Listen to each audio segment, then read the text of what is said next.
नमस्कार दोस्तों, स्वागत है आपका इस YouTube channel Sarwan GS classes में। कैसे हैं आप सब? ठंड बढ़ गई है थोड़ा सा और कहीं कहीं तापमान जो है कि अभी जो है लगभग मध्य भारत का समथिंग में कहीं 15 डिग्री है, कहीं 11 डिग्री है, कहीं 8 डिग्री हो चुका है। ठीक है, तो इसलिए आप लोगों को बच के रहना है और हवा भी ठंड हवाई चल रही है। और आपको पता है कि अभी जो पश्चिमी विक्षोभ है ये सक्रिय रहती है, जिसके कारण से जो भूमध्य सागर से हवाएं आती है और जो भारत के जो उत्तर पश्चिम में यानी कि पंजाब, हरियाणा, दिल्ली, उत्तर प्रदेश के पूर्वी क्षेत्रों में थोड़ा सा जो बारिश कराती है, उसके कारण से ठंड बढ़ जाती है। ठीक है, तो चलिए कोई बात नहीं, आप लोग एकदम कंबल में घुस के एकदम ऑनलाइन क्लास कीजिए। अब तो आप लोगों को सुविधा मिल गई है और बेहतर क्लास तो चल ही रहा है, कहीं कमी तो है नहीं। ठीक है, चलिए तो आज हम लोग पढ़ेंगे सातवाहन काल के संस्कृति के बारे में। पिछले क्लास में हम लोग पढ़े थे शक सातवाहन संघर्ष को, देखे थे किस तरीके से शक और सातवाहन के संघर्ष हुआ था। आज हम लोग देखेंगे सातवाहन कालीन संस्कृति को। और सातवाहन काल के संस्कृति के अंतर्गत दोस्तों हम लोग क्या क्या पढ़ते हैं, किसी भी समाज का मतलब किसी भी राजवंश का संस्कृति के अंतर्गत हम लोग क्या क्या पढ़ते हैं। संस्कृति में देखिए उस मतलब उसका समाज, उसकी धर्म, उसका अर्थव्यवस्था, इन सब चीजों को हम लोग पढ़ते हैं। किसमें? किसी भी समाज के संस्कृति यानी कल्चरल एक्सपेक्ट के अंतर्गत पढ़ते हैं। तो चलिए देखते हैं। तो सातवाहन कालीन संस्कृति के अंतर्गत जो हम लोग पढ़ेंगे, संस्कृति में हम लोग पढ़ते हैं किसको किसको, तो समाज को पढ़ते हैं। और आज हम लोगों का मुख्य रूप से समाज पे ज्यादा गौर करेंगे हम लोग। ठीक है, समाज पे ज्यादा गौर करेंगे। उस मतलब कि धर्म के बारे में बात करते हैं न, धर्म के बारे में बात करते हैं। उसके बाद अर्थव्यवस्था और किसी भी समाज का, किसी भी अगर मतलब साम्राज्य का अगर समाज का अगर हम बात करेंगे दोस्तों, तो समाज के अंतर्गत क्या क्या होता है। समाज का जो है, समाज के अंतर्गत जो हम लोग पढ़ते हैं, तो समाज का हम लोग पढ़ते हैं स्वरूप या स्तरीकरण। स्वरूप न, समाज का स्वरूप क्या है और समाज का जो है कि स्त्री दशा क्या है, समाज में जो है स्त्री दशा क्या है, मनोरंजन के साधन क्या है, मनोरंजन के साधन क्या है, मनोरंजन के साधन। ठीक है, खान पान क्या है, खान पान क्या है। ठीक है, स्वरूप, स्त्री दशा, मनोरंजन के साधन, खान पान। ठीक है, आदि इन सब चीजों को हम लोग पढ़ते हैं। ठीक है, धर्म, इन सब चीजों को भी हम लोग पढ़ते हैं। धर्म, समाज के अंतर्गत जो है धर्म को भी हम लोग पढ़ते हैं। इन सब चीजों को हम लोग समाज के अंतर्गत पढ़ते हैं। तो आज हम लोग पढ़ेंगे कि मतलब जो सातवाहन कालीन समाज है उसकी परिस्थिति को हम लोग समझेंगे। जो सातवाहन कालीन समाज का जो स्वरूप है दोस्तों, अगर हम कोई भी चीज का जो स्वरूप यानी कि शुरू से स्टार्ट करते हैं क्रम बाइज क्रम, मतलब कि सातवाहन काल में आपको ये दिखाई देगा कि सातवाहन काल में महिलाओं का भी सम्मान दिखाई देता है। क्योंकि आपको बताए थे बहुत सारे ऐसे राजा का नाम आया था, जैसे यज्ञ श्री सातकर्णी, बल श्री सातकर्णी, यानी कि राजा अपने नाम के पहले अपनी माता का नाम लगाया हुआ दिखाई दे रहा है। राजा अपने नाम के पहले अपनी माता का नाम लगाया हुआ दिखाई दे रहा है। इसका मतलब है कि महिलाओं का सम्मान है समाज में। और कई ऐसी महिला भी आई, जैसे इसी में एक नागनिका आई, यज्ञ श्री सातकर्णी, बल श्री सातकर्णी, ये ऐसी महिला है जो प्रशासन में भी भागीदारी दिखाई देती है। इसका मतलब यह है दोस्तों कि समाज में महिलाओं का सम्मान रहा होगा। और इन सब जब महिलाओं को यहाँ पे दिखाई दे रहा है कि महिला को प्रशासन में भी भागीदारी दिखाई दे रहा है, इस कारण से बहुत सारे इतिहासकार तो ये कहते हैं कि सातवाहन कालीन समाज मातृसत्तात्मक है, मातृसत्तात्मक है। जबकि ऐसा नहीं है दोस्तों, सातवाहन कालीन समाज मातृसत्तात्मक नहीं है, समाज पितृसत्तात्मक ही है। लेकिन महिलाओं का सम्मान यहाँ किया हुआ दिखाई दे रहा है। यानी कि अगर हम स्वरूप में बात करें तो समाज पितृसत्तात्मक ही है, पितृसत्तात्मक ही है। लेकिन महिला, पितृसत्तात्मक का मतलब हो गया कि उत्पन्न संतान पिता के नाम से जाना जाएगा। ठीक है, उत्पन्न संतान जो है पिता के नाम से जाना जाएगा, यानी पुरुष प्रधान समाज है। लेकिन महिलाओं का भी सम्मान कम नहीं है दोस्तों, यहाँ महिलाओं का भी सम्मान दिखाई दे रहा है। ठीक है, महिला का महत्व अधिक दिखाई दे रहा है। ठीक है, महिला को आर्थिक अधिकार है, प्रशासनिक अधिकार है, राजनीति में भी अधिकार दिखाई दे रहा है। जैसे नागनिका सातकर्णी की पत्नी है, और ये जो दिखाई दे रही है सातकर्णी की पत्नी नागनिका जो है वो जो है कि राजनीति में भागीदार ली है और कहीं कहीं एक योग्य महिला थी। ठीक है, यज्ञ श्री सातकर्णी बल श्री की माँ है, बलश्री की माँ है यज्ञश्री सातकर्णी, ठीक है, सॉरी यज्ञश्री, इसीलिए हम लोग देखे थे कि यज्ञश्री सातकर्णी के नाम से आया था इतिहास में उनका नाम, ठीक है। ये जो है बलश्री की माँ है, जो कि मतलब कि प्रशासन में भागीदारी ली है, और इससे स्पष्ट पता चलता है कि महिलाओं का सम्मान जो है कहीं कहीं सातवाहन कालीन समाज में रहा होगा, ठीक है, सातवाहन कालीन समाज में रहा होगा, और महिलाओं का महत्व भी कहीं पे अधिक रहा होगा। महिला का मतलब मातृसत्तात्मक समाज तो नहीं रहा होगा दोस्तों, लेकिन महिला का सम्मान अधिक रहा होगा, ठीक है, अधिक रहा होगा। और इनके आधार पे हम कह सकते हैं कि सातवाहन कालीन समाज जो है पितृसत्तात्मक होने के साथ साथ महिलाओं का अस्तित्व भी यहाँ पे दिखाई देता है, महिलाओं का अस्तित्व भी यहाँ दिखाई देता है, ठीक है। तो स्वरूप अगर हम बात करें तो स्वरूप पितृसत्तात्मक ही है, लेकिन यहाँ जो है महिला का जो है सम्मान है, महिला का सम्मान है। ये हम स्त्री की दशा में भी हम इसका बात कर सकते हैं, ठीक है। और अगर समाज का स्त्रीकरण का अगर हम बात करेंगे, स्वरूप के बाद अगर समाज का स्त्रीकरण, ठीक है, स्त्रीकरण का अगर हम बात करेंगे तो स्त्रीकरण का मतलब हो गया कि समाज का जो मतलब स्वरूप के साथ साथ जो स्त्रीकरण है, जो स्तर है, वो किस प्रकार से विभाजित है। तो हम लोग ये देखे थे दोस्तों, अभी तक मौर्य काल में ये देखे थे वर्ण व्यवस्था का हनन है, यानी कि वैदिक धर्मों का जो उल्लंघन किया जा रहा है, ब्राह्मणों की जो विशेषाधिकार था उनको समाप्त कर दिया गया था न, शूद्र वर्गों को भी कृषि से जोड़ा गया, दास को भी जोड़ा गया। यहाँ पे ये दिखाई देगा कि जो मतलब फिर से वर्ण व्यवस्था का पुनर्स्थापन कहा जाता है कि सातवाहन ने किया, ठीक है। क्यों?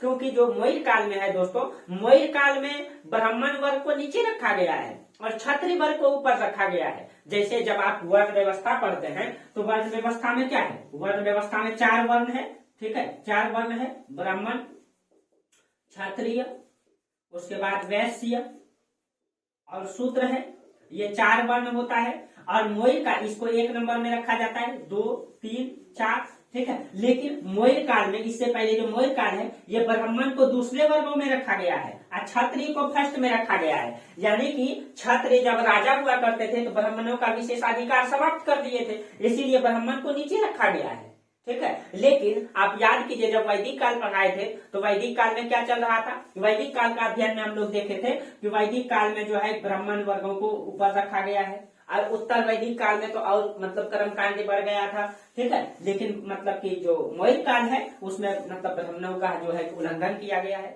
लेकिन फिर से जब सातवाहन वंश आते हैं, क्योंकि सातवाहन वंश के राजा खुद जो है ब्राह्मण धर्म अवलंबी थे, इसीलिए ये जो है फिर से मतलब कि वर्ण व्यवस्था को पुनर्स्थापित किए। ऐसा नहीं दोस्तों, ये वर्ण व्यवस्था को पुनर्स्थापित जरूर किए, यानी फिर से ये दिखाई देता है ब्राह्मण वर्ग को ऊपर, क्षत्रिय, उसके बाद वैश्य और शूद्र।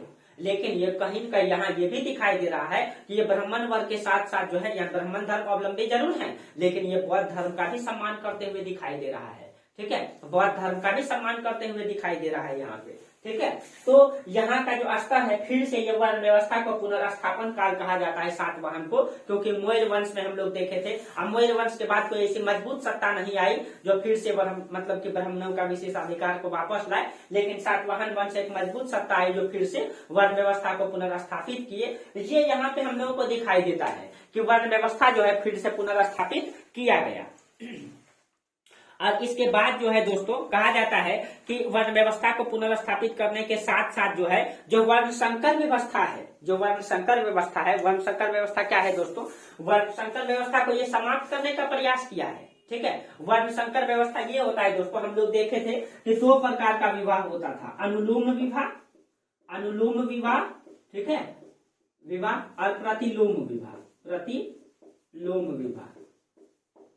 देखिए समझिएगा, अनुलोम विवाह में क्या होता है, जो लड़का होता है ये उच्च वर्ग का होता है, यानी कि उच्च वर्ण का होगा, यानी कि लड़का ब्राह्मण है, ठीक है, तो लड़की क्षत्रिय होगा, यानी कि जो मतलब कि लड़की जो है, ये लड़की जो होगी ये निम्न वर्ग की होगी, निम्न वर्ग की, इसको हम क्या कहेंगे, अनुलोम विवाह। लेकिन प्रतिलोम विवाह में लड़का निम्न वर्ग का होगा, जो लड़का होगा ये निम्न होगा, ठीक है, और लड़की जो है उच्च होगी, ठीक है, उच्च होगी, तो इसको हम अनुलोम विवाह और इसको प्रतिलोम विवाह कहते हैं, ठीक है। और इन दोनों से जो यानी अनुलोम विवाह और प्रतिलोम विवाह से जो संतान उत्पन्न होगा उसको वर्ण संकर कहा जाता है, यानी कि 2 अलग अलग वर्णों से उत्पन्न संतान को जो है वर्ण संकर कहा जाता है। तो यहाँ पे ये दिखाई देता है दोस्तों कि वर्ण व्यवस्था को फिर से पुनर्स्थापित किया गया, लेकिन अनुलोम विवाह और प्रतिलोम विवाह यानी वर्ण संकर व्यवस्था को समाप्त किया गया। यानी कि यहाँ पे ये कर दिया गया कि क्षत्रिय जो है क्षत्रिय से ही शादी कर सकता है, ठीक है। लेकिन इससे पहले क्या था कि ब्राह्मण लड़का छात्र से शादी कर सकता है, ब्राह्मण लड़की छात्र मतलब लड़का से शादी कर सकता है, उल्टा भी दिखाई देता है। लेकिन यहाँ से फिर से इसको वर्ण संकर व्यवस्था को समाप्त किया गया यहाँ पे, ठीक है। वर्ण संकर व्यवस्था को समाप्त करने का प्रयास किया हुआ दिखाई दे रहा है, ठीक है। और इसके अलावा जो है कई आधार पे सातवाहन समाज जो है बटा हुआ था, ठीक है। एक तो वर्ण आधार पे, ठीक है, वर्ण व्यवस्था के आधार पे सातवाहन समाज बटा हुआ था। इसके बाद ये भी दिखाई देता है कि यहाँ पे जो सातवाहन कालीन समाज है ये कर्म के आधार पे भी बटता हुआ दिखाई दे रहा है। यानी कि जो जैसा कर्म कर रहा है उस आधार पे भी समाज को बटते हुए, जैसे कर्म के आधार पे का मतलब कार्य के आधार पे, यानी कि जो मिट्टी का बर्तन बनाता है जिसको हम लोग कुम्हार कहते हैं, तो यहाँ पे वो चीजें दिखाई देता है। यहाँ पे कुम्हार, लोहार, धोबी, ठीक है, यानी जो जिस प्रकार से बढ़ाई, ये सब कार्य, ये सब जो अलग अलग जो कपड़ा धोने का काम करते हैं उसको धोबी कहा जाता है, ठीक है। और आज से लगभग 20-25 साल पहले दोस्तों ये सब खूब चलता था, ये सब खूब चलता था न, यानी कि जो कार्य के आधार पे समाज का विभाजन यहाँ भी दिखाई देता है। तो एक तो देखिए, अगर आपसे पूछा जाए सातवाहन कालीन समाज कैसा है, तो यह वर्ण व्यवस्था पर आधारित है, फिर से वर्ण व्यवस्था पुनर्स्थापित किया गया। और इसके अलावा जो है कार्य के आधार पे भी समाज को बांटा गया है, ठीक है, कार्य के आधार पे भी समाज को बांटा गया। इसका मतलब क्या है, जो लोहा का काम कर रहा है वो लोहार वर्ग में आता है, ठीक है, जो कपड़ा धोने का काम कर रहा है वो धोबी वर्ग में आएगा, ठीक है, और जो मिट्टी का बर्तन बनाएगा वो जो है कि क्या कहते हैं कुम्हार में आएगा, ठीक है, कुम्हार में आएगा। इस तरीके से जो मतलब लकड़ी का काम करेगा वो बढ़ई होगा, ठीक है, बढ़ई होगा।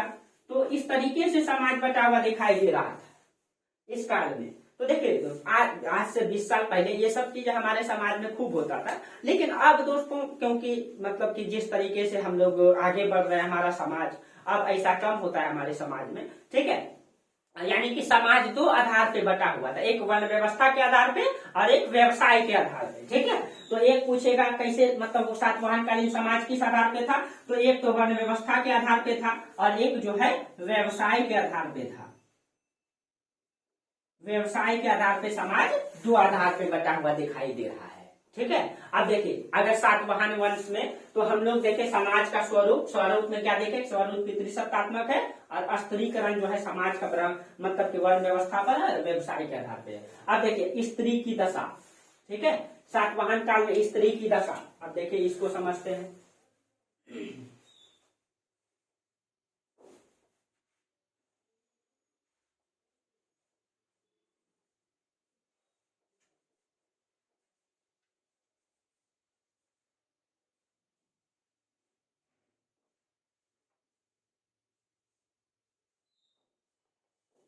देखिए जो सातवाहन काल में जो स्त्री की दशा है उसको हम लोग समझते हैं। तो आप लोगों को पहले ही बता चुके हैं कि इसे जो है हम लोग इसको कैसे समझेंगे। देखिए किसी भी चीज को कर्म से समझिए ताकि आपको याद न करना पड़े। तो पहले स्त्री का जन्म से समझेंगे कि जन्म में जो है कि क्या अधिकार था, ठीक है। उसके बाद जन्म के बाद जब उसका क्या होगा, शिक्षा का अधिकार था या नहीं था, ठीक है। शिक्षा के बाद विवाह होता था, विवाह, ठीक है, विवाह कितने उम्र में होगा, जब विवाह हो जाएगा उसके बाद कुछ महिलाएं होगी कि प्रशासन में भागीदारी था या नहीं था, प्रशासन में, ठीक है, अर्थव्यवस्था में यानी कि आर्थिक क्रियाकलाप में, इस तरीके से कर्म से देखते हैं, ठीक है। तो देखिए ऐसे दोस्तों हमारे समाज में पहले महिलाओं का जन्म को हतोत्साहित किया जाता था और आज भी समाज ऐसा है दोस्तों, आज भी हमारा समाज ऐसा है कि जब किसी भी घर में बच्ची का जन्म हो जाता है न, तो कहीं न कहीं उनके पिता और माता जो है कि भले ही मतलब बर्थडे मनाए और वो जो 6 दिन में छठी होता है वो मनाए, लेकिन कहीं कहीं दिल से अंदर से दुखी रहता है। आपको दिखाने के लिए भले ही वो खुश रहे लेकिन कहीं के अंदर से दुखी भी होता है। आज भी हमारे समाज में होता है, ये मानसिकता है।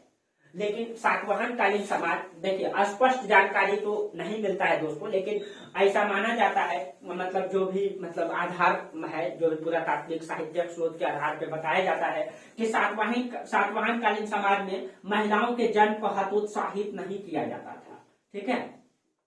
हतोत्साहित नहीं किया जाता था, यानी कि महिला के जन्म को हतोत्साहित नहीं किया जाता था, कहीं कहीं ठीक ही समझा जाता था, ठीक है। लेकिन आज भी कई सारा हमारा समाज है जो महिला के जन्म को हतोत्साहित करता है न। लेकिन उस समय कहा जाता है, जो भी प्रमाण मिलता है उसके आधार पर कहा जाता है कि महिलाओं को हतोत्साहित नहीं किया जाता था, महिला को शिक्षा का अधिकार था, ठीक है, अधिकार था। क्योंकि लेकिन बहुत सारे इतिहासकार का ये भी कहना है कि शिक्षा का अधिकार तो था दोस्तों, लेकिन शिक्षा का अधिकार राजघराने के महिलाओं को था, यानी कि राज परिवार के महिलाओं को था, कुलीन वर्ग के महिलाओं को था, निम्न वर्ग के या सामान्य महिलाओं को शिक्षा का अधिकार नहीं था। क्योंकि कुछ महिला यहाँ पढ़े लिखे दिखाई देते, इसके आधार पे हम नहीं कह सकते कि सभी समाज में जो है महिला का मतलब कि समाज की हर महिला को जो है शिक्षा का अधिकार था। तो इतिहासकार का ऐसा मानना है कि कुछ मतलब कि जो इतिहास में जो ये दिखाई देता है, जो बड़े बड़े राजघराने की जो महिलाओं का जो नाम आता है यहाँ पे, ठीक है, इतिहासकार का मानना है कि कुलीन वर्ग के महिला, उच्च वर्ग तबके के महिला को जो है पढ़ने का अधिकार होगा, राज परिवार के महिला को पढ़ने का अधिकार होगा, सामान्य वर्ग के महिला को मतलब कि शिक्षा का अधिकार नहीं रहा होगा, ऐसा माना जाता है इतिहासकार के द्वारा, ठीक है। क्योंकि देखिए दोस्तों, आज भी अगर आपसे आज भी पूछा जाए तो आज भी देखिए हमारे गरीब मतलब समाज में, जो निम्न तबके के समाज में, वहां भी मतलब कि महिलाओं को अभी भी दूर भेजने के लिए नहीं, पढ़ने के लिए भेजा जाता है, ठीक है। मतलब अभी भी अगर मतलब मिडिल स्कूल तक तो ठीक है, लेकिन हाई स्कूल अगर घर से दूर है तो हमारे समाज में मतलब कि लड़कियों को जो है कि नहीं भेजा जाता है, कॉलेज में खास करके और ड्रॉप कर दिया जाता है। आज भी ऐसा है, तो हम उस समय कैसे विश्वास कर सकते हैं कि महिलाओं को जो है शिक्षा का अधिकार रहा होगा? स्पष्ट प्रमाण भी नहीं मिलता है। और आप लोगों को जब सातवाहन वंश बता रहे थे तो उसमें ये भी बताए थे कि सातवाहन वंश का जो है कि अधिकतर राजाओं का इतिहास जो है अंधकार युग में चला है, स्पष्ट प्रमाण भी नहीं मिलता है। तो इससे ये भी पता चलता है कि बहुत सारे मतलब स्पष्ट प्रमाण नहीं है, तो हम अपने से अंदाजा भी लगा सकते हैं कि कुछ राजघराने की महिला पढ़ी लिखी है, तो इसका मतलब ये नहीं है कि महिला सबको ही पढ़ने का अधिकार होगा। अब भारत का इतिहास देख लीजिए, मतलब भारत का वर्तमान में अगर देख लीजिए दोस्तों, इंदिरा गांधी जो प्रधानमंत्री बनी, इंदिरा गांधी जी उसी समय प्रधानमंत्री बनी। कब? तो मतलब कि शास्त्री जी की मृत्यु 66 में हुई, 66 से 71 तक प्रधानमंत्री रही, फिर 80 से 84 तक प्रधानमंत्री वो रही। उस समय क्या उस समय महिलाओं को पूरा अधिकार था? आज से 20 साल क्या 10 साल पीछे जाइए आप, तो जितना सम्मान आज महिलाओं को देख रहे हैं उतना नहीं था। तो हम ये कैसे कह सकते हैं कि सातवाहन कालीन समाज में महिलाओं को पूर्ण अधिकार रहा होगा? कैसे कह सकते हैं? तो कहीं न कहीं हम ये कह सकते हैं हाँ, राज परिवार की महिलाओं को अधिकार रहा होगा। जैसे आप इंदिरा गांधी जी को ले लीजिए, उस समय प्रधानमंत्री बन चुकी थी। बहुत सारे स्वतंत्रता सेनानी भी दिखाई देती है, झांसी की रानी और कई सारे वीरांगनाएं, ठीक है। ज्योतिबा फूले की पत्नी जो है सावित्री बाई फूले, ठीक है। और मतलब इन लोगों ने बहुत संघर्ष किया है दोस्तों। बहुत सारे हिंदुस्तान की महिलाएं हैं जिन्होंने करके दिखाया है। दुर्गा भाभी, ठीक है, जो रामचरण वोहरा, क्या नाम था, भगवती चरण वोहरा की पत्नी थी, ठीक है, जो भगत सिंह के क्रांति में बहुत बड़ा योगदान दी थी। तो कई सारे महिलाओं का भी इतिहास है दोस्तों। और कहीं कहीं अगर उस समय महिलाओं को पूर्ण अधिकार होता तो कहीं कहीं दोस्तों हमारे इतिहास में बहुत सारे, इन सब महिलाओं के अलावा कई सारे महिलाओं का इतिहास हमको पढ़ने के लिए मिलता। और कहीं कहीं जो महिलाएं मतलब प्राचीन काल में भी दिखाई देती है, मध्यकाल में भी दिखाई देती है, आधुनिक काल में भी दिखाई देती है, उस विशेषाधिकार नहीं रहने के बावजूद भी उन्होंने जो करके दिखाई है, तो उसका इतिहास कहीं कहीं है। तो कहीं कहीं अगर उस समय अगर महिलाओं का पूर्ण सम्मान होता तो हम लोग मतलब राजा के साथ साथ जो है कई सारे महारानियों का जो है कि इतिहास पढ़ते, शायद हिंदुस्तान का इतिहास कुछ और होता क्या। तो जो भी रहे दोस्तों, तो हम ये कह सकते हैं कि हाँ, कुलीन वर्ग के महिलाओं को ही अधिकार रहा होगा, ठीक है। और कहा जाता है कि विवाह के मामले में कहा जाता है कि बाल विवाह का प्रचलन नहीं था समान रूप में। देखिए दोस्तों, जिस समाज में महिलाओं का सम्मान हो, जिस समाज में राजा अपने मतलब माँ के नाम जो है अपना नाम के आगे लगाए, महिलाओं का इतना सम्मान हो, स्वाभाविक है उस समाज में महिलाओं से संबंधित बुराइयां कम दिखाई देगा न, बुराइयों की संख्या कम होगा। तो यहाँ पे बाल विवाह का प्रचलन नहीं दिखाई देगा आपको, यानी महिलाओं से संबंधित जो बुराई है वो कम दिखाई देगा, ठीक है। बाल विवाह का प्रचलन नहीं दिखाई देता है, ठीक है। और समाज में महिलाओं का सम्मान प्राप्त है, ठीक है। महिलाओं से जुड़ी बुराई कम है और प्रशासन में भागीदार कुछ महिलाएं दिखाई देती है, जैसे हम कहते हैं नागनिका, जैसे कहते हैं यज्ञश्री 2 महिलाएं, ठीक है। तो अगर हम मतलब विवाह तो बोल दिए दोस्तों कि बाल विवाह का प्रचलन नहीं था, ठीक है। बाल विवाह का प्रचलन नहीं था। प्रशासन में अगर कहा जाए तो कुछ महिला का नाम आती है, जैसे नागनिका, उसके बाद बलश्री, इस समाज की ये 2 महिलाएं हैं जिसने अपने पति और अपने पुत्र के साथ जो है मिलकर के शासन में भागीदारी की है, ठीक है। तो देखिए सामान्य रूप से ये कह सकते हैं कि मतलब कि जब शासन में उसको भागीदारी तब मिलता होगा जब उनका पति की मृत्यु हो जाए युद्ध के दौरान, या मतलब पति कोई बीमारी से ग्रसित हो ना, या फिर मतलब पति की मृत्यु के बाद जो उनका उत्तराधिकारी पुत्र बना वो नाबालिग हो तो उनका संरक्षिका बनके, तो कई सारे इतिहास में ये दिखाई देता है। हम आपको मेनांडर की जब मृत्यु हो गई थी, मेनांडर की पत्नी का नाम था अगाथा क्लिया, वो भी जो है स्ट्रेटोफस्ट के साथ जो है शासन की थी न, वो संरक्षिका बनके। तो कहीं कहीं जो इतिहास है दोस्तों ये मतलब कि दिखाई देता है कि कहीं कहीं कुछ महिलाएं भी ऐसा है जो कि मतलब प्रशासन में भागीदारी हुई दिखाई दे रहा है, ठीक है। लेकिन पूरा अधिकार नहीं रहा होगा, विशेष जब राजा कमजोर हो, राजा की मृत्यु हो जाए, ठीक है, बेटा अल्पवयस्क हो, तो वो जो है प्रशासन में भागीदारी देता है, ठीक है। और माना जाता है कि सातवाहन वंश में महिलाओं का अधिकार भी प्राप्त था। और देखिए इन्हें धार्मिक अधिकार भी प्राप्त था दोस्तों। धार्मिक अधिकार के बारे में कहा जाए तो महिलाओं को जो है कि पूजा पाठ करने का भी कहा जाता है कि समान रूप से जो पूजा पाठ होता था वो महिलाओं के बिना संपन्न नहीं होता था। जो सामान्य रूप से पूजा पाठ होता था वो महिलाओं के बिना संपन्न नहीं होता था, ठीक है। और इसमें भी कहा गया है कि महिलाएं जो है सभा में भी भाग लेती थी, ठीक है। जिस तरह से ऋग्वेद में दिखाई देती है कि बहुत सारी महिलाएं जो सभा में भाग ली, बहुत सारी महिलाएं ने वैदिक जो पाठ लिखे गए उसमें भी भागीदारी की है। इसमें पर्दा प्रथा या सती प्रथा की व्यवस्था नहीं दिखाई देती है, ठीक है। यानी अन्य वंश की तुलना में सातवाहन वंश में स्त्री की दशा बहुत अच्छी दिखाई दे रहा है, ठीक है। अन्य वंश की तुलना में सातवाहन वंश में जो है महिलाओं की भागीदारी बहुत अच्छी दिखाई दे रही है। सातवाहन वंश की अगर धार्मिक दशा की अगर बात करें, ठीक है, तो देखिए अगर हम धार्मिक दशा की बात करें कि इसमें जो है धार्मिक दशा क्या है, देखिए मनोरंजन के साधन, खान पान, ठीक है, ये सब वही है दोस्तों, ठीक है। मनोरंजन के साधन, खान पान, ये सब जो था वही है। एक सेकेंड दोस्तों।